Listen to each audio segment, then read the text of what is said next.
के लिए, ताकि हम भक्ति में और गंभीर हो जाए। और भक्तों की कृपा से, श्रीमती राधा रानी की कृपा से आशा है कि हमें भगवान श्री कृष्ण की कृपा, यानी क्या, भगवान श्री कृष्ण की कृपा यानी भक्त संग, भक्त सिद्धांत, या कृष्ण रूप, कृष्ण नाम, कृष्ण शिक्षा, कृष्ण भक्त संग, इन सब में रुचि आ जाए। कृष्ण प्रसाद में तो रुचि है ही, और उसके साथ बाकी के जो भक्तिमय अंग है, नवविधा भक्ति है, उसमें से खासकर श्रवण और कीर्तन में रुचि आ जाए। तो इस आशा से, इस प्रार्थना के साथ हम श्रीमती राधा रानी से प्रार्थना करते हैं यहाँ पर कि वो हमारे ऊपर कृपा करें। हरे कृष्ण। ओम ज्ञानतिमिरन्धस्य ज्ञानाञ्जनशलाकया चक्षुरुन्मिलितं येन तस्मै श्रीगुरवे नमः। श्रीचैतन्यमनोभीष्टं स्थापितं येन भूतले स्वयं रूप कदा मह्यं ददाति स्वपदान्तिकं। वन्देऽहं श्रीगुरुं श्रीयुतः पदकमलं श्रीगुरुं वैष्णवांश्च श्रीरूपं साग्रजातं सहगण रघुनाथान्वितं तं सजीवं साद्वैतं सावधूतं परिजनसहितं कृष्णचैतन्यदेवं श्रीराधा कृष्णपादान् सहगण ललिता श्रीविशाखान्। नमो विष्णुपादाय कृष्णपृष्ठाय भूतले श्रीमते भक्तिवेदांत स्वामिने इति नामिने। नमस्ते सरस्वती देवे गौरवाणी प्रचारिणे निर्विशेष शून्यवादी पाश्चात्यदेशतारिणे। नमो महावदन्याय कृष्ण प्रेम प्रदायते कृष्णाय कृष्ण चैतन्य नामने गौरत्विषे नमः। हे कृष्ण करुणा सिंधो दीनबंधो जगत्पते गोपेश गोपिका कांत राधा कांत तप्त कांचन गौरांगी राधे वृंदावनेश्वरी वृषभानुसुते देवी प्रणमामि हरिप्रिये। और एक बार, तप्त कांचन गौरांगी राधे वृंदावनेश्वरी वृषभानुसुते देवी प्रणमामि। वंस मोर, तप्त कांचन गौरांगी राधे वृंदावनेश्वरी वृषभानुसुते देवी प्रणमामि हरिप्रिये। वाञ्छाकल्पतरुभ्यश्च कृपा सिन्धुभ्यैव पतितानां पावनेभ्यो वैष्णवेभ्यो नमो नमः। आराध्य भगवान् व्रजेशतनया तद्धाम वृन्दावनं रम्या काचिदुपासना व्रजपथुं वर्गेण या कल्पितम्। श्रीमद्भागवतं प्रमाणममलं प्रेम पुमर्थो महान् श्रीचैतन्य महाप्रभुं मतपितं तत्रादराणां परः। जय श्री कृष्ण चैतन्य प्रभो नित्यानंद श्री अद्वैत गदाधर शिवासादि गौर। हरे कृष्णा हरे कृष्णा कृष्णा कृष्णा हरे हरे हरे राम हरे कृष्णा।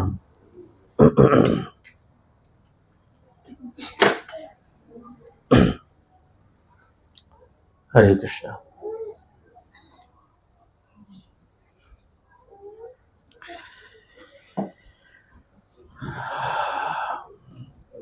हम गौड़ीय वैष्णव के लिए आज का जो ये फेस्टिवल है, त्योहार है, बहुत मायने रखता है। आशा करते सबको हिंदी समझ में आ रहा हो यहाँ पर। ऐसा कोई है हिंदी बिल्कुल नहीं समझ में आता? ऐसा कोई है?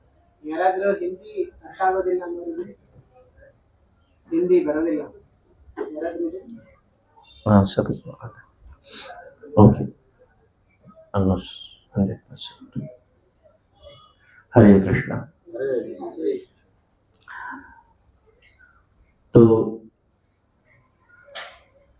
ब्रह्म मध्व गौड़ीय शिष्य परंपरा है, उसमें इस मध्व संप्रदाय में आगे जाकर माधवेंद्रपुरी पद एक प्रमुख वैष्णव होके गए, आचार्य होके गए, जिन्होंने सर्वप्रथम इस संप्रदाय में राधा भक्ति को प्राधान्य दिया, या राधा भक्ति का इंट्रोडक्शन इस परंपरा में उन्होंने किया।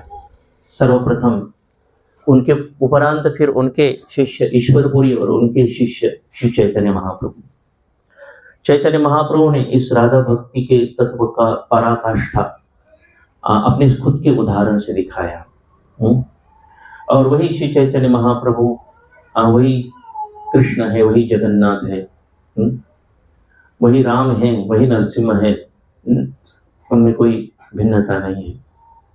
राधा और कृष्ण दोनों भी एक रूप में श्री चैतन्य महाप्रभु के रूप में आकर उन्होंने कृष्ण भक्ति को एक ऐसा स्वरूप दिया हरिनाम संकीर्तन के द्वारा, जो आने वाले 10,000 साल तक सारे जीवों का उद्धार करने वाला है। इस तरह से श्री चैतन्य महाप्रभु इस कलयुग के युग अवतार, जो इस युग का जो युग धर्म है हरिनाम संकीर्तन, इसके वो प्रवर्तक है। और इस तरह से बलराम जी और उनके बाकी पार्षदों के साथ आकर श्री चैतन्य महाप्रभु इस युग धर्म का प्रारंभ करते हैं। और उसमें उन्होंने खासकर इस परंपरा में राधा भक्ति या माधुर्य भाव जो है, जो 5 रसों में सारे रसों का उच्चतम आनंद जो भगवान को प्रदान करने वाला जो संबंध है, उस भाव में उन्होंने भक्ति प्रारंभ की और अपने उदाहरण से दर्शाया। राधा कृष्ण प्रणय विकृति लादिनी शक्तिरस्मा एकात्मानव अपि भूयपुरा देह भेदम गतौ तौ चैतन्याख्यं प्रकटमधुना तद्वयं चैक्यमात्मं राधा भावतिति सुललितं नौमि कृष्ण स्वरूपम। तो ये श्लोक है राधा तत्व। कृष्णदास कविराज गोस्वामी अपने मंगलाचरण में जो 14 श्लोक की पुष्टि करते हैं, उसमें ये जो श्लोक है ये राधा तत्व के बारे में बताता है। इसमें क्या बताया है कि राधा कृष्ण प्रणय विकृति लादिनी शक्ति रस्मा, राधा और कृष्ण इनका प्रणय या प्रेम जो है वो लादिनी शक्ति का प्रकार है। उसमें भगवान जो आनंद उनको देने वाली जो शक्ति है वो लादिनी शक्ति है, और वो है श्रीमती राधा रानी। एकात्मानव अपि भूयपुरा देह भेदम गतौ तौ। और बहुत साल पहले उनमें देह भेद था, यानी राधा रानी अलग थी और कृष्ण अलग थे। एकात्मानव, यद्यपि वो एक है, राधा कृष्ण एक आत्मा दुई देह धरी अन्योन्य विलास रस आस्वादन करी। राधा और कृष्ण क्या है? एक आत्मा है, जैसे कि one soul and 2 body. Radha और कृष्ण में कोई भी भेद नहीं है। तो राधा रानी क्या है? वो कृष्ण के हृदय की उनको आनंद देने वाली उनकी ही चित शक्ति है, अंतरंगा शक्ति है। अंतरंगा बोलते हैं, चित शक्ति बोलते हैं, आध्यात्मिक शक्ति बोलते हैं, वो ही श्रीमती राधा है। तो एकात्मानव अपि भूयपुरा, बहुत सालों से ये जो 2 शक्तियां हैं राधा और कृष्ण, अलग अलग देह एक है, मगर वो उन्होंने अलग अलग देह धारण किए हैं। अन्योन्य विलास रस आस्वादनों करी, रस का आस्वादन करने हेतु, विलास यानी लीला करने हेतु उन्होंने अलग अलग देह धारण किए हैं, नहीं तो वो एक ही तत्व है, उनमें कुछ फर्क नहीं है। जो गुण राधा कृष्ण में है वो सारे गुण राधा रानी में। जो बोलते हैं ना 64 कला 64 गुणों से भगवान श्री कृष्ण, 6 ऐश्वर्यों से भगवान श्री कृष्ण संपन्न है, राधा रानी भी सारे गुण जो है कृष्ण के राधा रानी में भी समाये हैं। एक आत्मा दुई देह धरी अन्योन्य रस विलास आस्वादन करी। चैतन्याख्यम प्रकट मधुना, मगर चैतन्य महाप्रभु के रूप में वो प्रकट हो गए। कौन? राधा और कृष्ण। चैतन्याख्यम प्रकट मधुना तद्वयम चैक्यम आप्तम। वो जो 2 शरीर में थे, वो एक ही आत्मा थे, मगर अभी चैतन्य महाप्रभु के रूप में फिर से एक हो गए। और क्या है? राधा भाव द्युति, राधा का भाव और राधा का द्युति यानी उसकी कांति, कलर, गौरांगी, यानी राधा की द्युति दीप्यमान, वो स्वर्ण कांति वाली राधा है। स्वर्ण कांति, सोने का colour, 24 carat gold, always we say pure gold जब तप्त हो जाता है तो और निखरता है, और वो जो कांति है श्रीमती राधा रानी की कांति है वो। और राधा रानी का भाव लेके कृष्ण आए। राधा भाव द्युति सुवलितम नवमी कृष्ण, कृष्ण ही है स्वरूपम, वो स्वयं कृष्ण ही है, मतलब राधा का भाव और राधा का कांति लेके आए। तो इस तरह से हम एक गौड़ीय जो वैष्णव है भक्ति सिद्धांत सरस्वती ठाकुर कहा करते थे कि हम जो है कृष्ण के भक्त नहीं है। अरे आप पूरा फिलॉसफी को उल्टा कर रहे हैं। अभी तो सब बताया, कृष्ण भक्ति सार है, सब है, और ऐसे अचानक कैसे बॉम्ब डाल दिया कि कृष्ण भक्त नहीं है। नहीं, तो हम राधा रानी के भक्त हैं, ऐसे भक्ति सिद्धांत सरस्वती ठाकुर भक्त। हम गौड़ी वैष्णव के लिए आज का त्योहार इसलिए सबसे महत्वपूर्ण है। गौड़ीय वैष्णव के लिए जन्माष्टमी से अधिक राधाष्टमी महत्वपूर्ण है।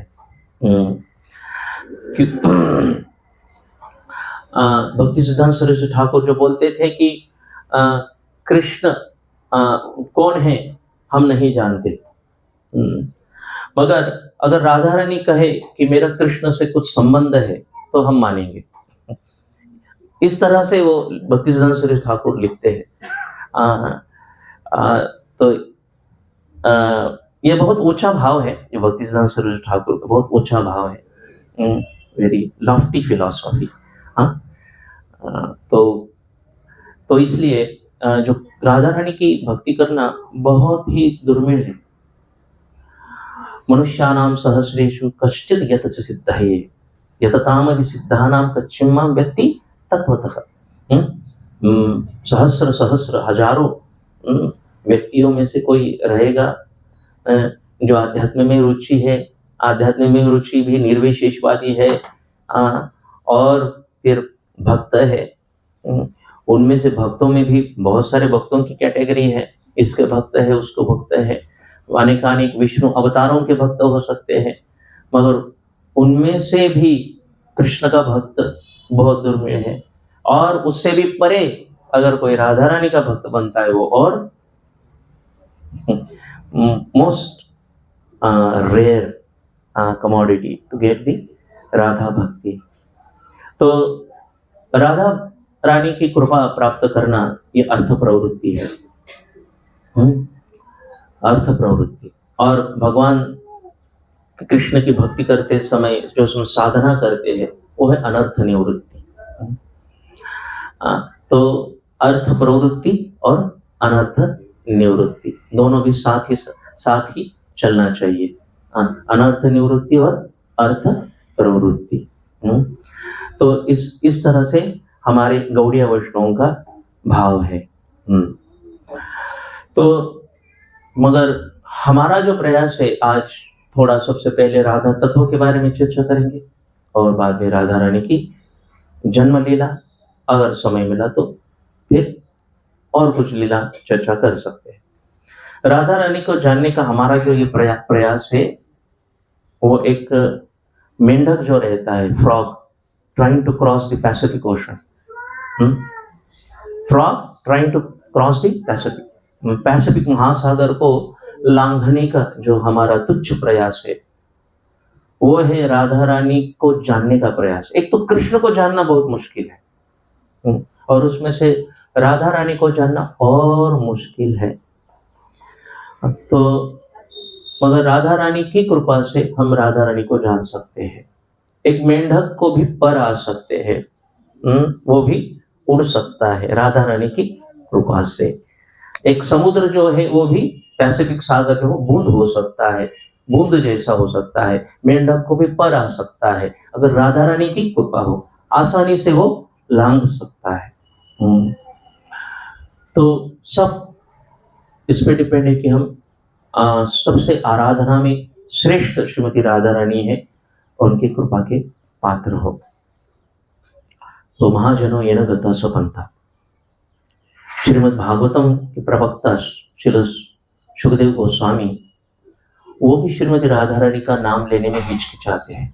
तो हम तो कितने बार राधा राधा बोलते हैं मगर कुछ होता नहीं, क्योंकि भाव नहीं। मगर सुखदेव गोस्वामी जो है श्रीमती राधा रानी के नित्य पार्षदों में एक है शुक यानी पैरट। वो राधा रानी का पैरट है, eternal companion of Shrimati Radha Rani. और वही जो शुक है वो सुखदेव गोस्वामी के रूप में, श्री वेद व्यास के पुत्र के रूप में आते हैं। और भागवतम कथा जब करते हैं परीक्षित महाराज को दशम स्कंध में, जब रासलीला का वर्णन करना रहता है, उस समय वो एक श्लोक गाते हैं कि एक गोपी के लिए जो परम प्रेयसी है भगवान श्री कृष्ण की, उसके लिए भगवान श्री कृष्ण रासलीला स्थली छोड़ के चले जाते हैं। वो इतनी प्रिय है उनको सारे गोपियों को छोड़ने के लिए भगवान तैयार हो जाते हैं। वो श्लोक आ जाता है। उसी श्लोक में सिर्फ एक बार छन्न रूप में श्री सुखदेव गोस्वामी राधा रानी का उल्लेख करते हैं। तो आप सभी उस श्लोक को दोहराइए। अनया राधिको नूनम, अनया राधिको नूनम, भगवान ईश्वरो हरिः, भगवान ईश्वरो हरिः, सॉरी, भगवान हरिरीश्वरः, भगवान हरिरीश्वरः, यन्नो विहाय गोविंद, यन्नो विहाय गोविंद, प्रीतो याम अनयद्रः, प्रीतो याम अनयद्रः। तो अनया राधिको नूनम, तो इसमें अनया राधिको नूनम, भगवान ईश्वरः, भगवान हरिरीश्वरः, यन्नो विहाय गोविंद प्रीतो याम अनयद्रः। तो अनया राधिको, यहाँ पे आराधितो, राधा रानी का नाम एक ही बार भागवतम में आता है, एक ही बार आ जाता है, वो भी छन्न रूप से। राधा रानी ऐसा नहीं आता, राधिका, राधा ऐसा नहीं आता, आराधितो। वो जो आराधना में सर्वश्रेष्ठ थी, आराधितो, अनया आराधितो नून, भगवान हरिरीश्वर, भगवान जो हरि ईश्वर है वो यन्नो विहाय, वो गोविंद जो है, गोविंद जो है वो बाकी सब गोपियों को छोड़ के कहीं और चले गए उनको ढूंढने के लिए। तो ये रासलीला का प्रसंग आ जाता है और बहुत संभाल कर सुखदेव गोस्वामी यहाँ राधा रानी का नाम उच्चारते हैं। आज तो बहुत सारे भक्तों का भी, जो छोटी बच्चियां रहती हैं उनको राधिका, राधा अलग अलग नाम देते। एक छोटी बच्ची थी, उसको हमने पूछा आपका नाम क्या है? अदानी, आदानी, राधा रानी। हाँ ओके। तो यानी छोटी बच्ची का भी राधा रानी नाम है और उसको पुकारते पुकारते घर वालों का उद्धार होता है। राधा राधा बहुत बार आ जाता है। हाँ, राधा रानी पुकारते रहते। मगर फिर भी हमारे सिचुएशन ऐसी है कि एक जॉन्डिस हुआ पेशेंट है, मगर दवाई तो लेनी है। गन्ने का जूस लेते लेते क्या हो जाता है, जॉन्डिस पेशेंट को जो कड़वा गन्ने का जूस पहले लगता है वो वही मीठा हो जाता है। उसी तरह अभी हृदय में बहुत सारे अनर्थ है, अनर्थ से भरा हुआ हृदय है हमारा। तो इस परिस्थिति में राधा और कृष्ण का नाम जो है दवाई का काम करता है और धीरे धीरे आशा करते हैं कि हमें भी इन नामों में रुचि आएगी। तो आराधितो, आराधना में सर्वश्रेष्ठ। और यहाँ पे सुखदेव गोस्वामी जब ये श्लोक बोले थोड़े विचलित हुए। परीक्षित महाराज ने उनके चेहरे पे देखा कि विचलित क्यों हो रहा है ये श्लोक गाते समय। क्योंकि इसलिए विचलित हुए, विश्वनाथ चक्र ठाकुर बताते हैं कि इसलिए सुखदेव गोस्वामी विचलित हुए क्योंकि उनको डाउट हुआ कि अभी इसके आगे अगर परीक्षित महाराज प्रश्न करते हैं वो आराधितो जो है वो गोपी, उसका नाम क्या है, पूछते तो फिर प्रॉब्लम हो जाता है। क्यों क्या प्रॉब्लम हो जाता? क्योंकि अगर सुखदेव गोस्वामी अगर राधा रानी का उच्चारण करते तो बेहोश हो जाते। भागवतम कथाकार कथा कर रहा है और बेहोश हो गया तो कभी कभी भागवतम कथाकार भी सो जाता है। बहुत रेयरली हो जाता है। कम से कम जो कथा करता है वो तो सोता नहीं। प्रवक्ता सो जाता है, उसको फ्रीडम रहता है। और जो कथा करता है वो भी अगर सो जाता है तो बहुत मुश्किल। इस्कॉन के हिस्ट्री में ऐसे भी हो जाएगा, इतने भक्त सेवा करते करते थक जाते हैं और उनको बोला जाता है अभी कथा करो। तो कभी कभी ऐसा भी देखा गया है कि व्यासासन पे बैठकर भी सो सकता है, मगर ज्यादातर नहीं सोता। मगर यहाँ पर अगर बेहोश हो गया, कोई कथाकारी बेहोश हो गया तो कथा बंद। और परीक्षित महाराज को अभी 7 ही दिन बचे हुए हैं तो सुखदेव गोस्वामी को टेंशन कि अभी ये प्रश्न नहीं करने चाहिए। ये एक कारण था। विश्वनाथ चक्र ठाकुर 3 कारण बताते हैं, ये एक कारण। दूसरा कारण वो बताते हैं कि राधा रानी का नाम सुनने की पात्रता जो है वो सारे जो वहां पे बैठे हुए वक्ता थे और ऋषि मुनि थे उनकी नहीं थी। तो हमारी क्या पात्रता है? नैमिषारण्य के ऋषि मुनि जो बैठे हैं उनकी पात्रता नहीं थी राधा रानी का नाम सुनने की। तो देखो राधा रानी का नाम कितना मूल्यवान है, प्रेशियस है। और तीसरा वो बोलते हैं जो जितना छुपाओ उतना उसका मूल्य बढ़ता है। जो हीरा रहता है उसको आप कहीं पर भी नहीं फेंकते, उसको अंदर की तिजोरी में रखते हैं। सोना हीरा अब बाहर नहीं डिस्प्ले करते ना सोना और हीरा। और सोने और हीरे की खासकर दुकान जो रहते हैं उसमें बहुत सारे हर एक स्क्वायर फीट में कैमरा लगा हुआ रहता है, अलार्म्स रहते हैं, 2-2, 3-3, 4-4 सिक्योरिटी गार्ड रहते हैं वहां पर, क्योंकि सोने का दुकान है, मूल्यवान है और ज्यादा छुपा के रखते हैं क्योंकि महत्व बढ़ता है। तो सुखदेव गोस्वामी राधा रानी का नाम छुपा कर रख रहे थे ताकि उसका महत्व बढ़े। वो इतना कीमती है। तो फुल सिक्योरिटी सिस्टम लगाया उन्होंने। तो उसको रिवील नहीं किया। श्रीमद् भागवतम में, पूरे श्रीमद् भागवतम में जिसका नाम ही श्रीमद से स्टार्ट हो जाता है, श्रीमद यानी राधा रानी। मगर उस राधा रानी का राधा या राधा रानी नाम, राधिका नाम पूरे श्रीमद् भागवतम में कहीं पे नहीं।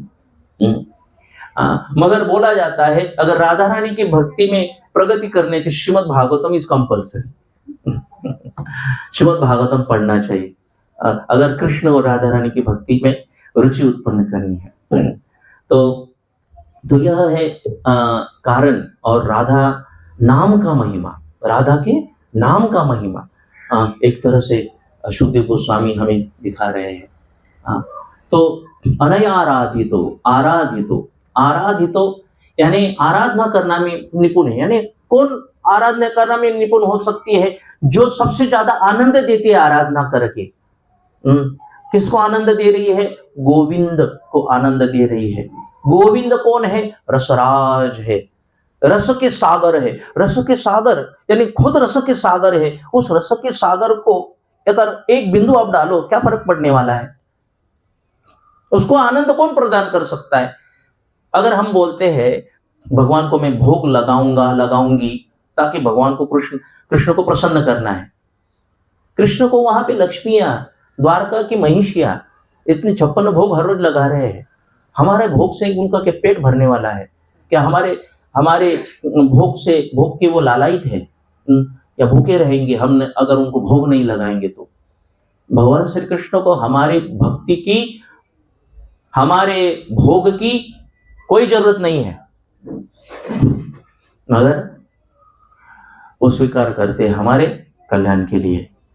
वो बोलते हैं पत्रम पुष्पम फलम तोयम 56 भोग नहीं बोल रहे हैं कि 56 भोग अर्पण करो। पत्रम पुष्पम योमी भक्त्या परेच, भक्ति से अगर अर्पण करोगे तो मैं प्रसन्न होता हूँ, मैं उसको स्वीकार करता हूँ।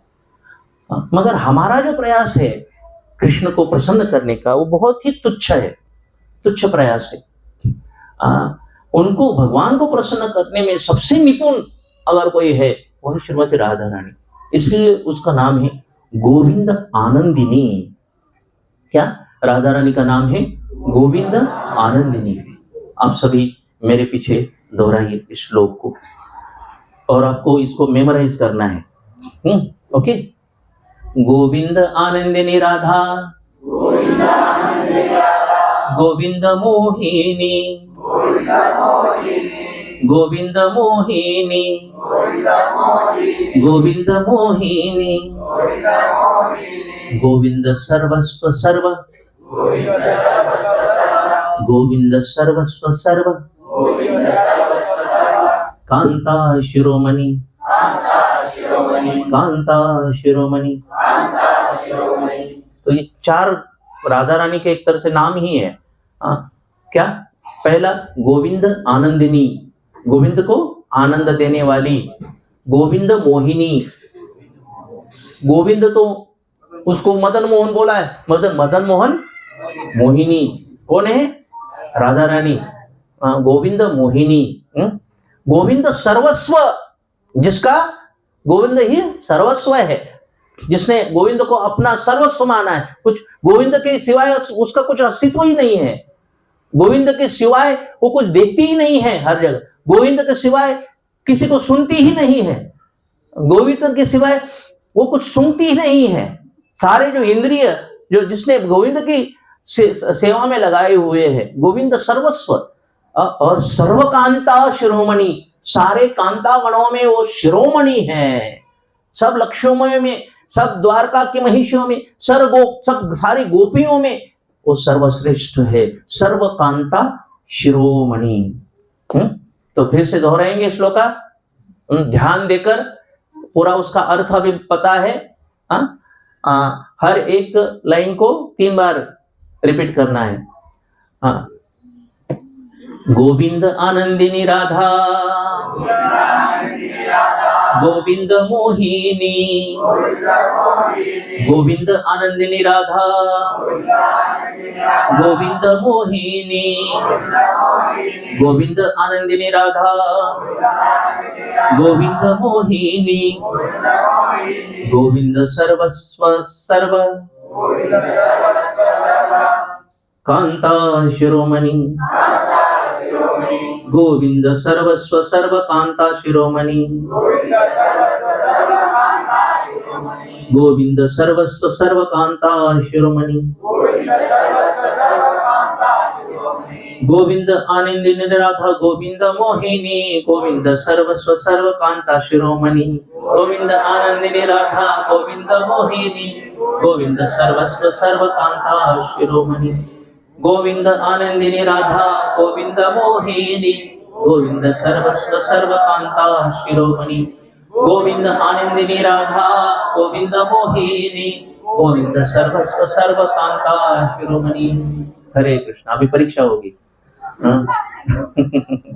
Okay, exam. आपको अभी बोलना पड़ेगा श्लोक, जिनके ऊपर टैप करूंगा। He has to switch on. Okay, आप बोलो। हाँ, गोविंद आनंदिनी राधा, गोविंद मोहिनी, गोविंद सर्वस्व सर्व कांता शिरोमणि। जय हो, बोलो जय हो, जय हो, जय हो। अभी पीछे प्रभु जी आप बोलिए। आप माता बोलिए, बोलिए, प्रयास कीजिए। हाँ, गोविंद, इसलिए ध्यान पूर्वक करना चाहिए। हाँ, ओके। कोई कहना चाहता है? हाथ ऊपर कीजिए फिर, वॉलंटरी। हाँ, बोलिए।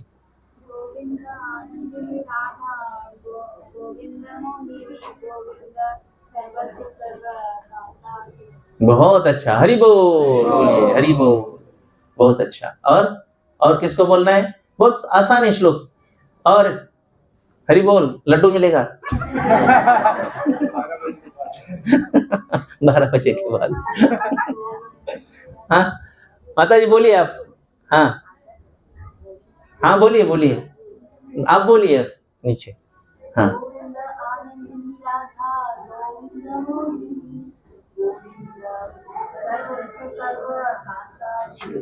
हाँ आप बोलिए। हाँ आप ही बोलिए। हाँ आप ही अने हाँ राधा।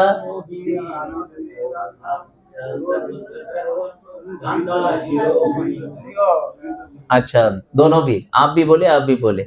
हाँ बोलिए बोलिए।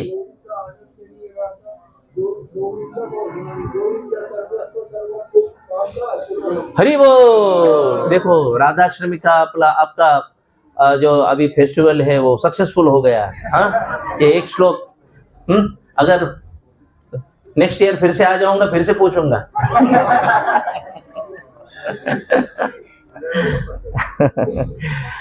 ओके तो इस तरह से गोविंद, गोविंद यानी क्या, जो सबकी इंद्रियों को आनंद देने वाले हैं, या गवों को आनंद देने वाले हैं ऐसा भी होता है, मगर सबकी इंद्रियों को आनंद देने वाले गोविंद आनंद घन है। और ऐसे आनंद घन को आनंद देने वाली गोविंद आनंदिनी है। वो राधा रानी का स्तर है। तो भगवान को संतुष्ट करने वाली एकमेव है, वो है उनकी अंतरंगा शक्ति, दूसरा कोई नहीं। उनकी शक्ति है वो है राधा रानी। तो उसका नाम है आराधितो, आराधना, आराधिता। तो ये है परपोट आराधिता का। तो यह राधा तत्व के बारे में हम थोड़ा चर्चा करेंगे और बाद में जन्म लीला अगर समय है तो राधा तत्व के बारे में चर्चा कृष्णदास कविराज गोस्वामी जो है चैतन्य चरितामृत में करते हैं। कि ये जो राधा रानी है वो लादिनी शक्ति है, भगवान श्री कृष्ण की यानी जो स्वरूप शक्ति है।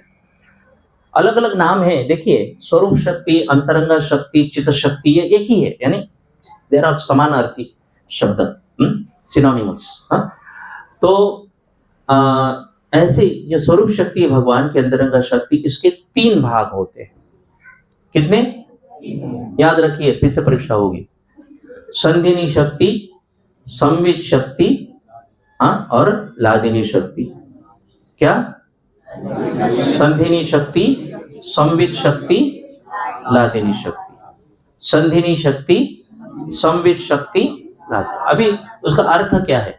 संधिनी शक्ति जो है वो है भगवान का शाश्वत अस्तित्व। भगवान बोलते हैं ना, ब्रह्मा बोलते ईश्वर परमा कृष्ण सच्चिदानंद विग्रह, भगवान का सच्चिदानंद विग्रह है। भगवान का जो देह है वो बना हुआ है उनकी संधिनी शक्ति से। इसके प्रतिनिधित्व करते हैं बलराम जी। भगवान का देह, भगवान का धाम, भगवान के परिकर, जो भाई यशोदा है, नंद है, उनका धाम है, उनकी वस्तुएं हैं, वहां पर गईए हैं, ये सारा जो आध्यात्मिक धाम बना हुआ है ना, दिखता है, आध्यात्मिक दृष्टि से दिखता है, वो सारा संधिनी शक्ति, भगवान की संधिनी शक्ति। इसका ही बाद में विस्तार होकर ये भौतिक जग भी बनता है, सब संधिनी शक्ति विस्तार है। संवित शक्ति, सॉरी, ये जो भौतिक जगत है मगर वो संधिनी शक्ति का दूसरा भाग हो जाता है, बहिरंगा शक्ति है वो। ओके, बाद में संवित शक्ति यानी नोइंग पोटेंस, टू नो, संवित, जिससे भगवान श्री कृष्ण को हम जानते हैं कि वो भगवान है, वही सभी कारणों के कारण है, वो मेरे आराध्य है। ये जो है संवित शक्ति है। और लादिनी शक्ति क्या है? भगवान को आनंद देने वाली शक्ति और भक्तों को भी आनंद देने वाली शक्ति। तो आप थोड़ा आगे आ जाइए, बहुत सारे भक्त जगह नहीं मिल रही है, थोड़ा आगे आ जाइए, 1 मिनट, लिटिल मूव अहेड। हाँ आगे आ जाइए। देखिए कैसा होता है, अगर भक्त थोड़े लेट आ जाते हैं तो सबको हिला के रखते हैं। लेट आने वाले भक्त सबको हिला के रख देते हैं। तो हमें हमेशा भक्तों को डिस्टर्ब नहीं करना चाहिए, खासकर जब कथा चलता है। इसलिए क्या करना चाहिए? क्या? जल्दी आना चाहिए, समय पर आना चाहिए। Come on time. Hare Krishna. मगर लेट भी आए तो कोई बात नहीं, मगर आना बहुत महत्वपूर्ण है। यानी अभी लेट आए तो नहीं जाएंगे, ऐसा भी नहीं है। आप अंत में प्रसादम में भी आए तो भी चलेगा, but that is not very ideal. क्योंकि भगवान श्री कृष्ण के जो 5 जो अंग आपको मिलने वाले हैं उसमें से सिर्फ एक ही मिलेगा, कृष्ण प्रसाद।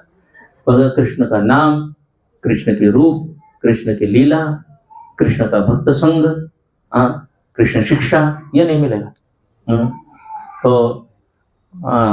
तो थोड़ा लालयित होना चाहिए। We should become greedy.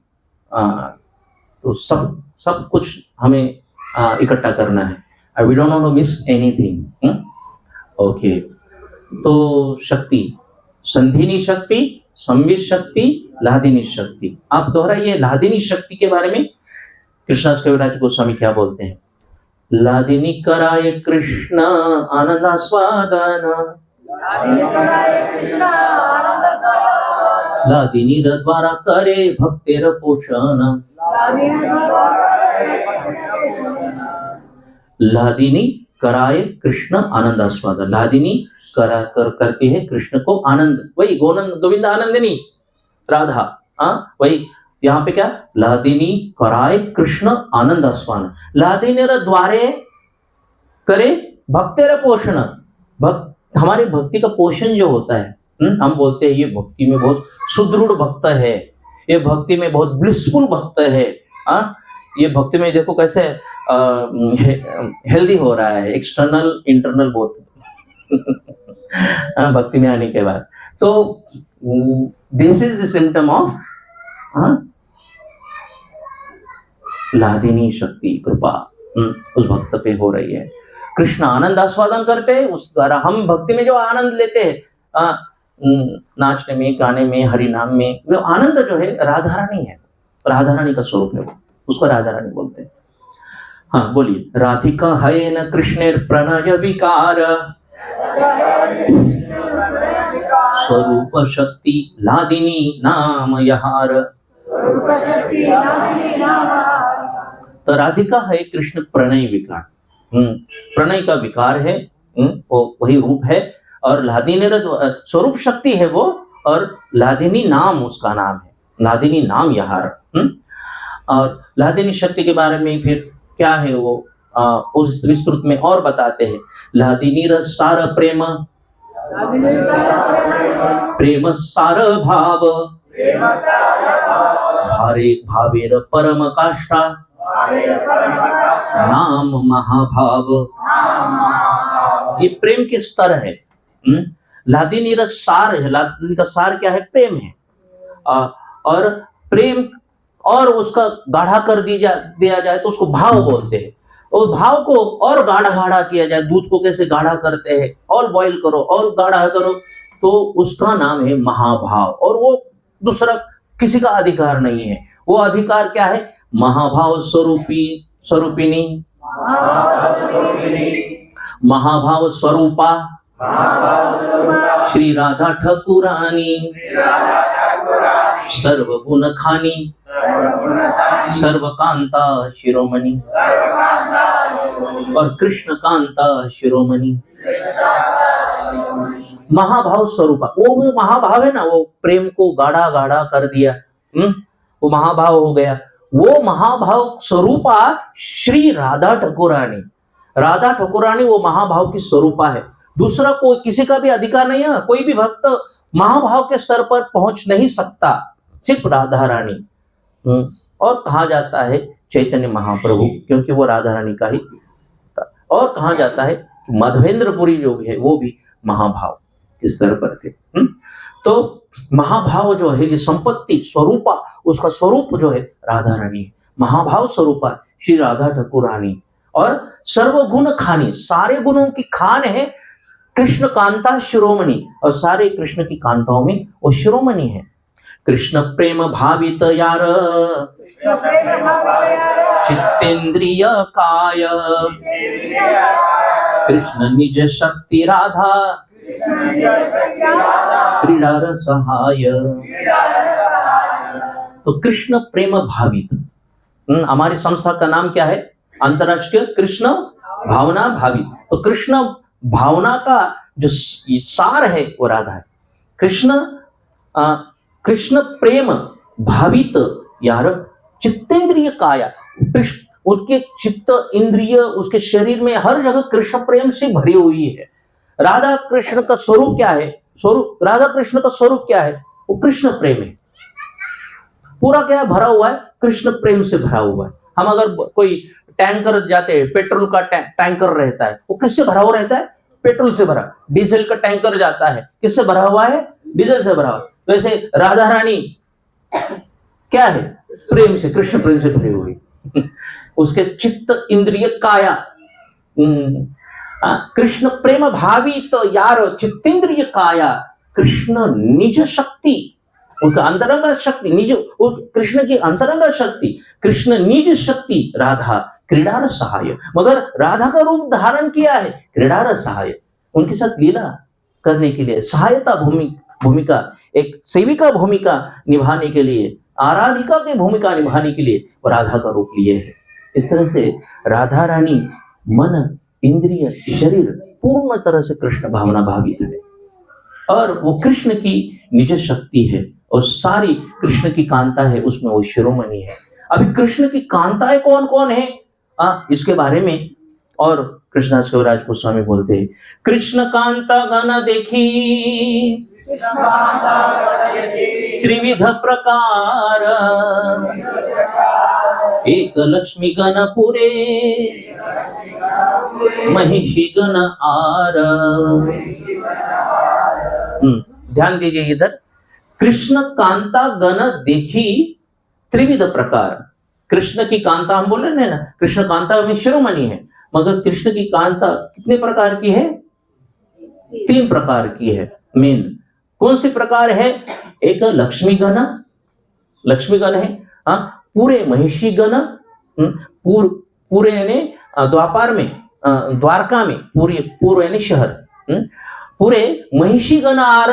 महिषी गण यानी उनकी रानियां जो है, जो दो रिलेशन में भगवान श्री कृष्ण प्रेम आस्वादन करती गोपियों के साथ, एक परकीय रस में, एक स्वकीय रस में। परकीय रस में गोपियों के साथ, स्वकीय रस में उनकी जो 16,000 जो रानियां हैं उनके साथ। और व्रजांगना रूप आर कांता गण सार, श्री राधिका हहिते कांता गणेर विस्तार। I have not written reference. आप just repeat कीजिए, you can just hear, most important, by hearing you will remember, you will able to catch more. I will explain each and every. व्रजांगना रूप are Kanta गण सार, श्री राधिका हईते कांता गणेर विस्तार। तो व्रजांगना रूप सार। और तीसरी जो है व्रजांगना है, 3 कौन थी? एक है एक लक्ष्मी गण, पूरे महिषी गण आर, और तीसरी व्रजांगना रूप आर। ये है 3 प्रकार की कांता। तो लक्ष्मियों में से भी श्रेष्ठ कौन है? महिषी गण, द्वारका की महिषियां, सारी उनकी रानियां। उनसे भी श्रेष्ठ कौन है? गोपियां जो है वो श्रेष्ठ है। और गोपियों में सबसे श्रेष्ठ श्री राधिका हईते कांता गणेर विस्तार। सारी जो कांता है ना, वो जो गोपियां हो, लक्ष्मी हो या महिषी हो, ये सब श्रीमती राधिका का विस्तार है। एक ही भगवान श्री कृष्ण अपना विस्तार करते हैं बलराम जी के द्वारा, उनके अंश स्वांश के द्वारा इस भौतिक आध्यात्मिक भौतिक सारी सृष्टियों से नियंत्रण करते। और दूसरी है राधा रानी अपना विस्तार करती है, सारी शक्ति जो है, लक्ष्मी हो, इस भौतिक जगत की भी शक्ति हो, सारा जो शक्ति है विस्तार जो है वो राधा रानी के द्वारा होता है। तो इसलिए गोविंद आनंदिनी राधा गोविंद मोहिनी गोविंद सर्वस्व सर्व कांता शिरोमणि, सर्व कांता में वो शिरोमणि है। बृहद गोपनीय तंत्र, उसमें भी एक श्लोक आ जाता है, आप दोहराइए इसको। देवी कृष्णमयी प्रोक्ता राधिका परदेवता सर्व लक्ष्मीमयी सर्व कांति सम्मोहिनी परा। ये सारे जो श्लोक है अलग अलग शास्त्रों से इकट्ठा किए हैं, किसने? कृष्णदास कविराज गोस्वामी ने चैतन्य चरितामृत में। देवी कृष्णमयी प्रोक्ता, ये सारा जो आ जाता है आदि लीला में ही, इंटरनल पोटेंसी उसमें आ जाता है। अभी हो गया देवी कृष्णमयी प्रोक्ता, तो वो देवी जो है कृष्णमयी है ऐसा कहा जाता है, कृष्णमयी है। राधिका पर देवता, सारे देवताओं में वो पर देवता है, देवियों में सर्वश्रेष्ठ। सर्व लक्ष्मीमयी, सारी लक्ष्मियां उनमें समाई गई है। सर्व कांता सम्मोहिनी परा, और सभी कांताओं में वो सबसे सर्वश्रेष्ठ है। तो ये ऐसे रेफरेंसेस अलग अलग जगह पे देखे, यहाँ पे हम राधा रानी का स्तर जो है वो जानने का कोशिश कर रहे हैं। कृष्ण तो जगत मोहन है, जगत मोहन कृष्ण तहार मोहिनी। कृष्ण तो सारी जगत को मोहित कर रहे हैं, मगर उनको मोहित करने वाली श्रीमती राधा रानी है। अतएव समस्तेर परा ठाकुरानी, वही है ठाकुरानी। राधा पूर्ण शक्ति कृष्ण पूर्ण शक्तिमान। राधा क्या है? पूर्ण शक्ति है, मगर उसका स्रोत क्या है? कृष्ण शक्तिमान है। द्विवस्त भेद नाही शास्त्र प्रमाण। शक्ति और शक्तिमान में वैसे कोई भी भेद नहीं है। जैसे हम बोलते हैं सूर्य प्रकाश is representative of sun, it is different. सूर्य और सूर्य प्रकाश, शक्ति और शक्तिमान, भेद नहीं है। दोनों भी में भी कोई भी भेद नहीं है। वो है, ये है राधा का तत्व। इसलिए राधा की लीलाओं में जाने से पहले राधा रानी का स्तर जानना आवश्यक है। वही हमने अभी तक चर्चा किया। अभी कितना समय है प्रभु जी? और ओके, तो हम श्रीमती राधा रानी की जन्म की लीला जो है उसके बारे में थोड़ा चर्चा करेंगे। ओके, तो राधा रानी का जन्म राधाष्टमी में होता है। कृष्ण का जन्म कृष्ण जन्माष्टमी में होता है। राधा जिस नक्षत्र में जन्म लेती है उसको बोला जाता है अनुराधा नक्षत्र। अनुराधा, वो नक्षत्र का नाम था अनुराधा, इसलिए राधारी का नाम राधा, ऐसा नहीं। वो राधा रानी उस नक्षत्र में जन्म लिया, इसलिए उस नक्षत्र का नाम दिया गया अनुराधा।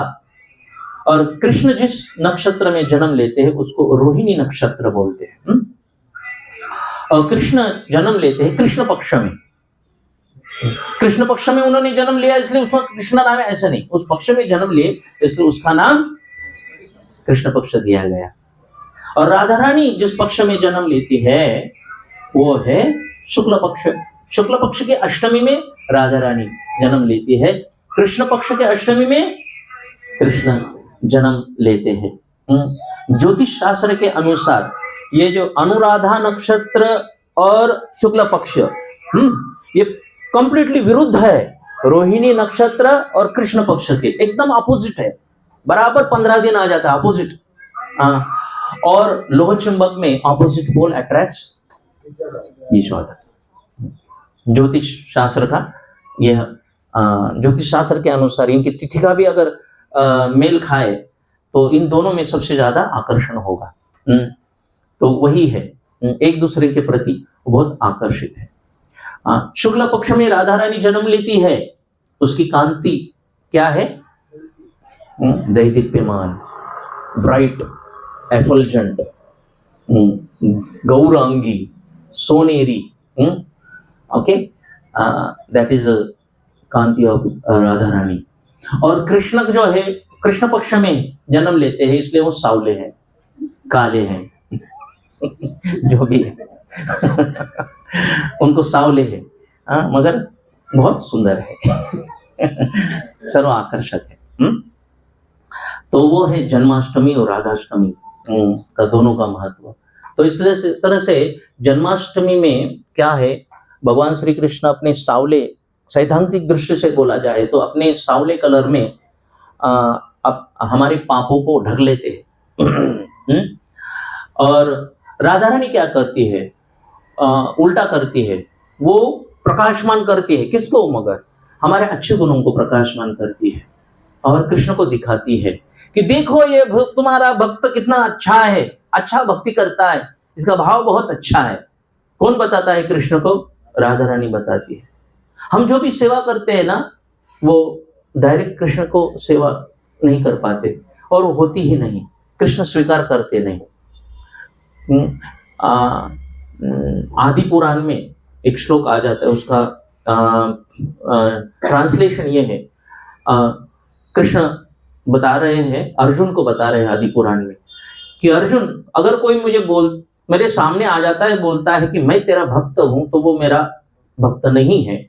और अगर कोई मेरे सामने आकर बताता है कि कृष्ण मैं आपके भक्तों का भक्त हूं, वही मेरा भक्त है। ये तत्व है।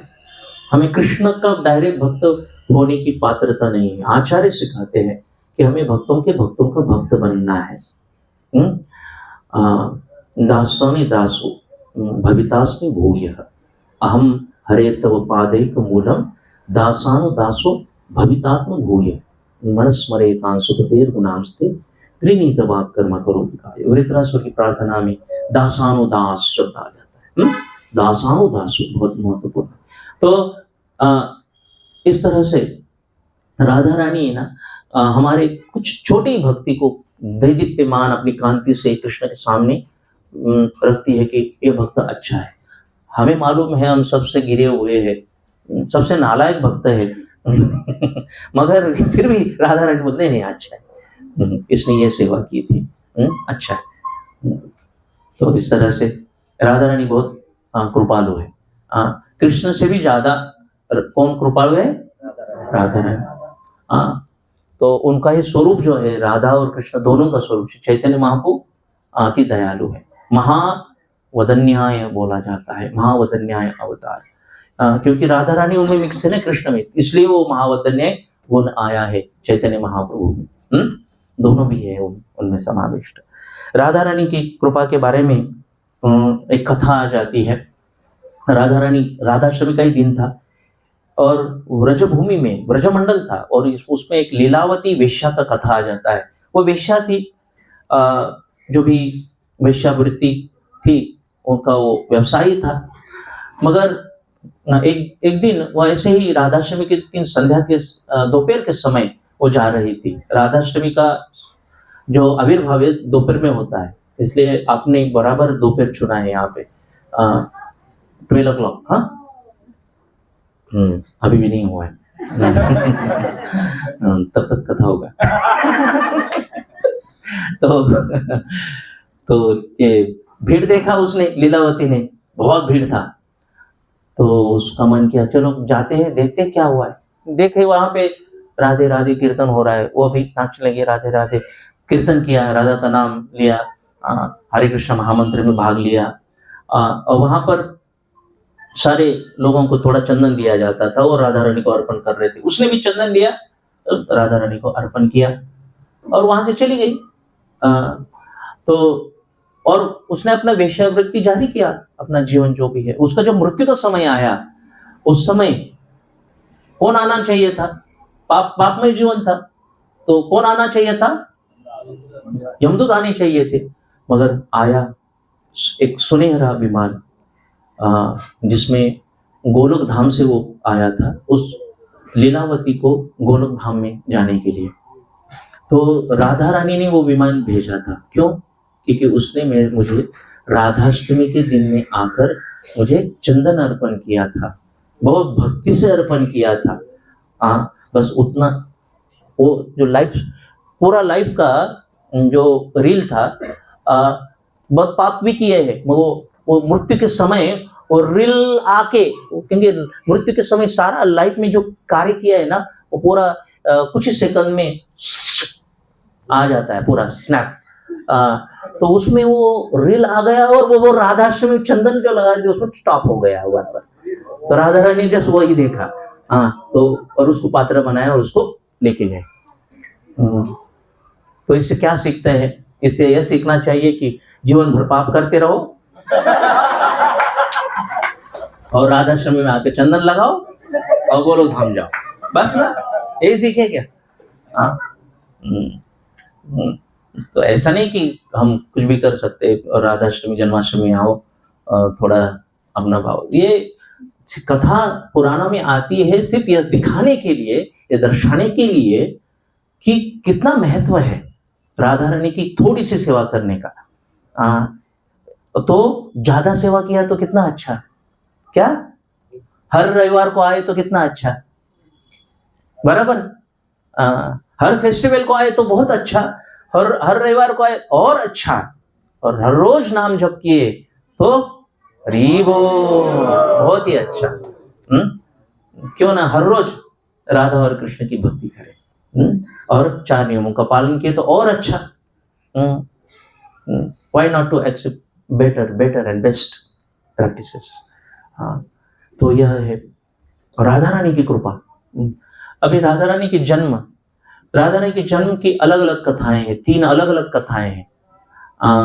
और कहा जाता है कि ये जो है जन्म क्यों अलग अलग कथाएं, क्योंकि अलग अलग कल्पों में, जब भी एक कल्प जो रहता है ब्रह्मा जी के, एक दिन में एक बार कृष्ण आते हैं और राधा रानी भी एक बार आती थी, बराबर।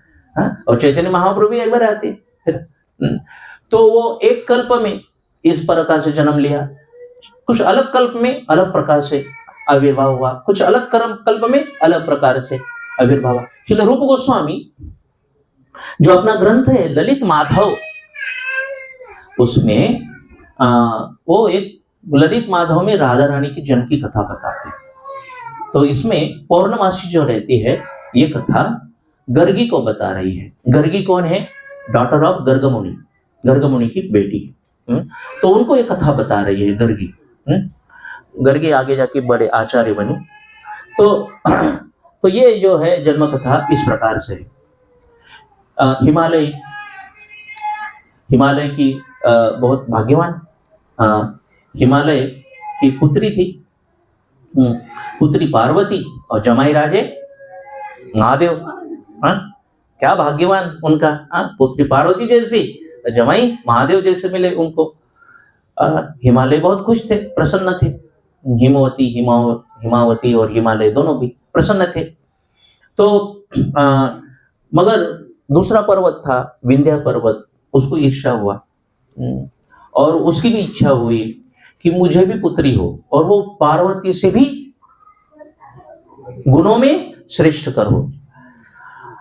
तो ऐसी पुत्री मुझे चाहिए जो पार्वती से भी गुणवान हो और ऐसा दामाद जाए जो महादेव से भी बढ़कर हो। कौन हो सकता है पार्वती से बढ़कर और महादेव से बढ़कर? तो उसने तपस्या की विंध्या पर्वत ने और भगवान प्रसन्न हुए।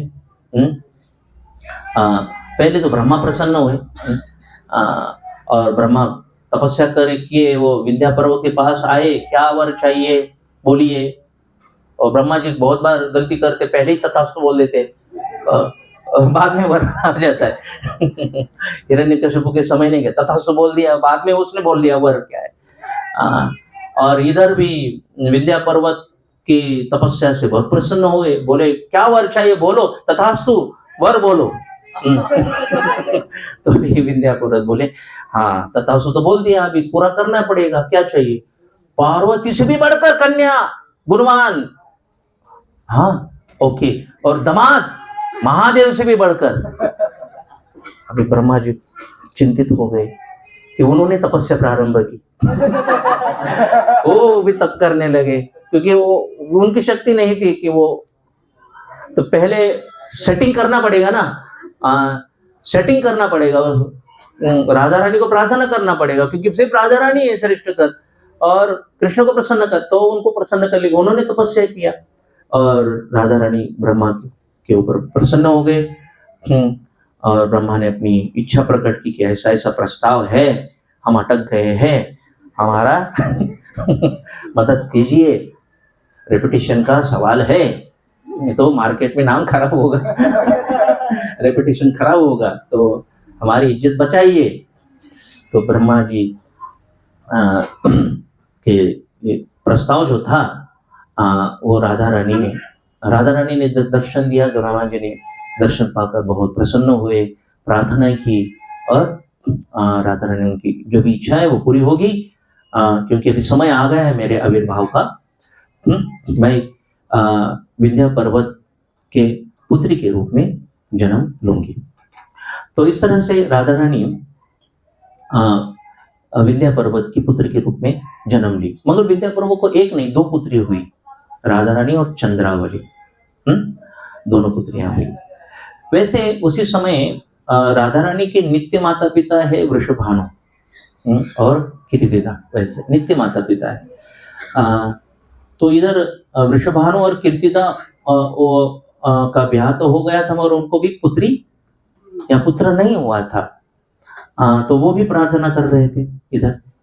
तो फिर यहाँ पर उससे पहले गोकुल में क्या हुआ था, ये कंस ने देवकी की 6 पुत्रों की हत्या की निर्गुण। 7वां पुत्र बलराम के रूप में संकर्षण भगवान रोहिणी के गर्भ से वो अवतरित हुए, और 8वां पुत्र जो है भगवान श्री कृष्ण स्वयं अपने सारे ऐश्वर्यों के साथ प्रकट हुए, और वहां से वो गोकुल उनको ट्रांसफर किया गया। और गोकुल में अभी वो नंदन हो गए, यशोदा नंदन के रूप में बाल्य लीला प्रारंभ उन्होंने की है। अभी अभी उनका आविर्भाव हुआ है। हाँ, नंद के आनंद भाइयों। तो इस तरह से नंद के आनंद में आंगन में आनंद ही हुआ है, सब प्रसन्न है। अभी कृष्ण आए तो फिर उनकी शक्ति राधा रानी भी चाहिए। तो इधर फिर कंस जो है उसने जब कृष्ण की हत्या करने की कोशिश की, कृष्ण की हत्या कोई नहीं कर सकता, उसको लगा यही 8वां पर, तो मगर वो पुत्री थी, वो भगवान की जो शक्ति थी, योग माया शक्ति थी, वो थी, वो पार्वती थी, पार्वती रूपा थी। और कंस ने उसको मारने का कोशिश किया तो उसे हाथ से छूट गई, ऊपर जाकर कंस को बोली कि तेरा हत्यारा ऑलरेडी कहीं और जन्म ले चुका है, आता पता कुछ नहीं बताया, तुम ढूंढो। और हाँ, और मेरी शक्तियां भी जन्म लिए है। मैंने भी अनेक शक्तियों में जन्म लिया है, और मेरी शक्ति का स्रोत जो है उसने भी जन्म लिया है। तो कृष्ण ने फिर क्या किया, पूतना को अपॉइंट किया। जो भी व्रज में लाले है, लाले यानी ग्वाल, और लालियां है यानी लड़कियां, अगर लाले हो तो उसको निर्गुण हत्या करो, अभी अभी जो जन्म लिया है। और लाली हो तो उसको मेरे पास लेके आओ, क्योंकि वो मेरी आराध्य देवता की वो क्या है, शक्तियां हैं। तो पूतना ढूंढ रही थी, खेचरी उसका नाम, खेचरी यानी जो आकाश मार्ग से भ्रमण करने वाली खेचरी।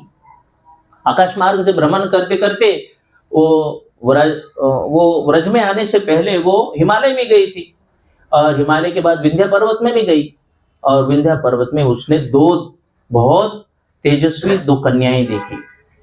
तो उसको लगा हाँ ये जरूर इनकी देवी की शक्ति होगी, तो उसने उसको उठाया।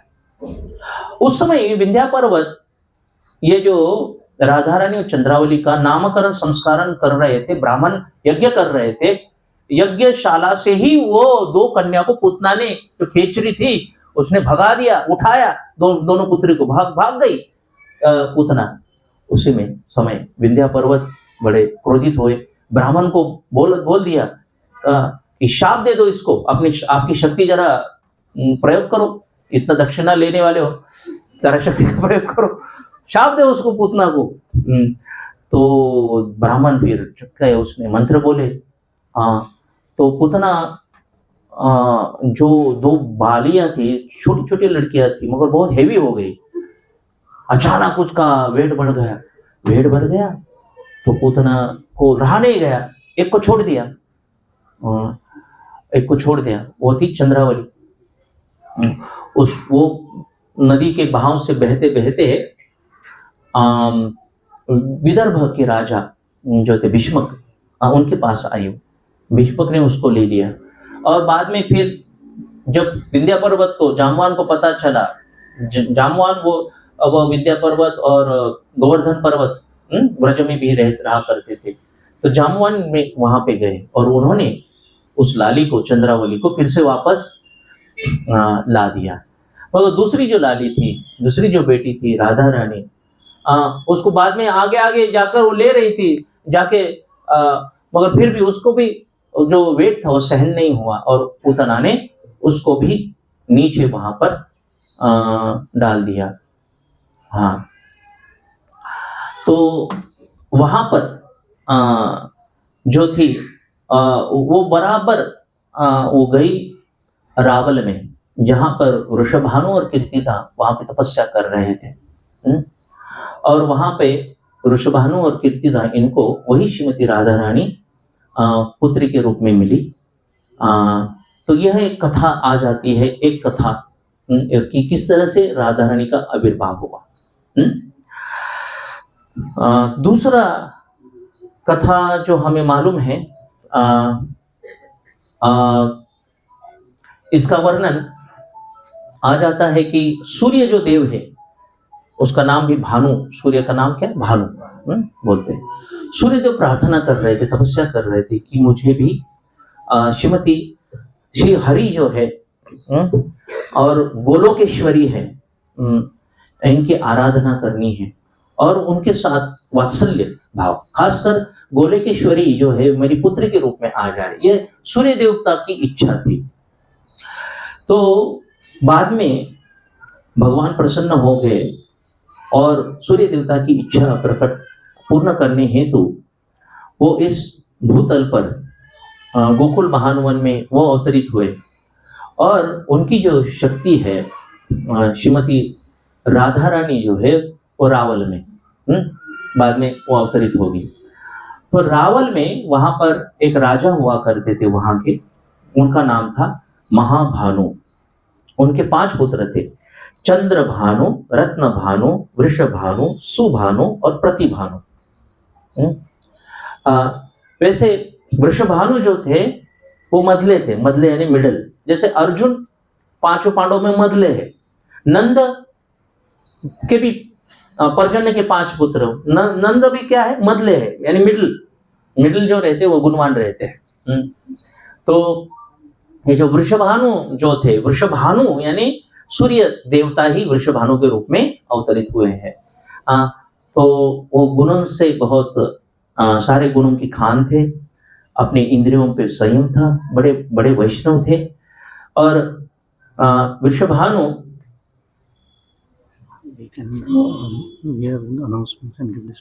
हाँ, तो ये जो वृषभानु है वो राज ऋषि थे।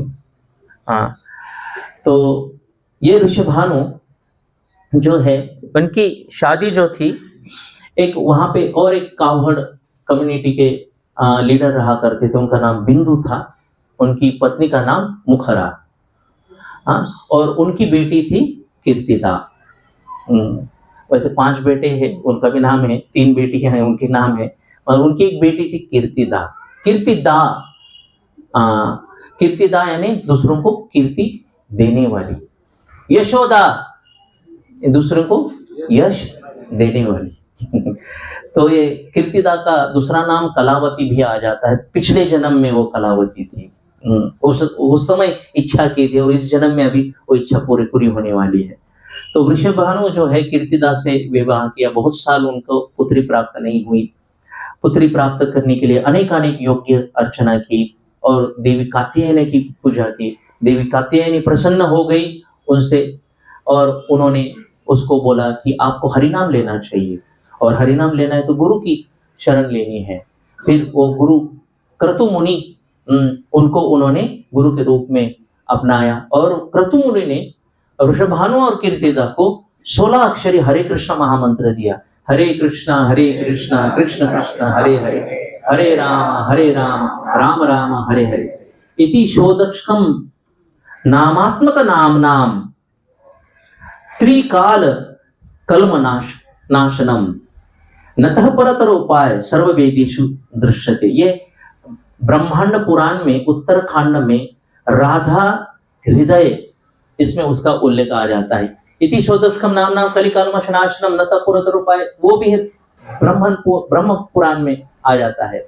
और ये ब्रह्मांड पुराण में उत्तरखंड में ये भी श्लोक आ जाता है, खास करके 16 अक्षर, यानी देखो दो एक जैसे श्लोक अलग अलग पुराण में है, यानी दिस गिव्स कंफर्मेशन। और कर्तमुनि ने ये महामंत्र ऋषभानु को दिया, अगर ये महामंत्र गाओगे तो राधा रानी की कृपा आपके ऊपर होगी, इसलिए हम हरे कृष्ण महामंत्र गाते हैं, राधा रानी की कृपा प्राप्त। तो संक्षिप्त में बाद में यमुना के तट पर बहुत सारी उन्होंने पूजा अर्चना की, तब के कात्यायनी व्रत भी किया। और बाद में उनको जो है कात्यायनी देवी स्वयं वहां पर एक गोल्डन बॉक्स लेके आके उनको ऋषभानु को दी। और ऋषभानु वो कीर्तिदा को अर्पण थे। उसमें से श्रीमती राधा रानी जो 1000 सोनेरी पंखों की पंखुड़ियां जो थी, उसमें दैवीदीप्यमान ऐसी छोटी लाली बेटी उनको प्राप्त हुई जो श्रीमती राधा रानी थी। वैसे श्रीमती राधा रानी जन्म लेते ही वो कुछ लक्षण जो थे, जैसे कि बोलना, देखना, सुनना, ये लक्षण नहीं थे। उनको लगा कि ऐसे लाली ही कितनी सुंदर है, मगर बोल नहीं सकती, देख नहीं सकती। मगर वही श्रीमती राधा रानी बोलना, देखना प्रारंभ की जब भगवान श्री कृष्ण नंद और यशोदा के साथ ऋषभानु के महल में आए, उनको लाली को देखने के लिए। और कृष्ण ने जब राधा रानी को प्रथम ऐसे स्पर्श किया, क्योंकि यशोदा ने लाली को लिया था अपनी गोद में, बाद में कृष्ण भी रेंगते रेंगते रेंगते आए और यशोदा की गोद में बैठे और राधा रानी का स्पर्श किया पहली बार। दोनों भी हट कर रहे थे कृष्ण, मुझे भी बैठना है छोटे बच्चे रहते हट करते हैं ना, तो दोनों को लेना पड़ता है। तो दोनों को लिया और तब कृष्ण ने राधा रानी को पहला बार उनके आंखों को, क्योंकि द चिल्ड्रन दे प्ले होते पहले ऐसे स्पर्श करते हैं कृष्ण ने राधा रानी की आंखों को स्पर्श किया और पहली बार राधा रानी ने आंखें खोली और कृष्ण को देखकर पहली बार वो रोई, यानी कृष्ण नाम लिया रोई। और पहली बार उसको सुनाई देने लगा। बहरी मुखी अंधी थी पहली बार, यानी कृष्ण राधा रानी क्या दिखाना चाहती है कि मैं देखूंगी तो सिर्फ कृष्ण को ही देखूंगी, कुछ बोलूंगी तो कृष्ण का ही नाम से मैं पुकारूंगी, कुछ सुनेंगे तो कृष्ण का ही बांसुरी सुनेंगे, उसका ही नाम सुनेंगे। तो यह है श्रीमती राधा रानी का हट। और इस तरह से भक्त भी हट्टी होना चाहिए। अगर मैं कृष्ण प्रसाद लूंगा तो तो सिर्फ कृष्ण प्रसाद ही लूंगा। अगर किसी का संग लूंगा तो सिर्फ कृष्ण के भक्तों का संग लूंगा। अब कोई दर्शन करना है तो भगवान श्री कृष्ण का, श्रीमती राधा रानी का, उनका ही दर्शन लूंगा। तो यह है भक्त का हट, हट्टी भक्त तो राधा रानी की कृपा अगर हो तो ये हट जो है हम में भी अंश मात्र ने आए। श्रीमती राधा रानी की जय जय श्री राधे श्याम।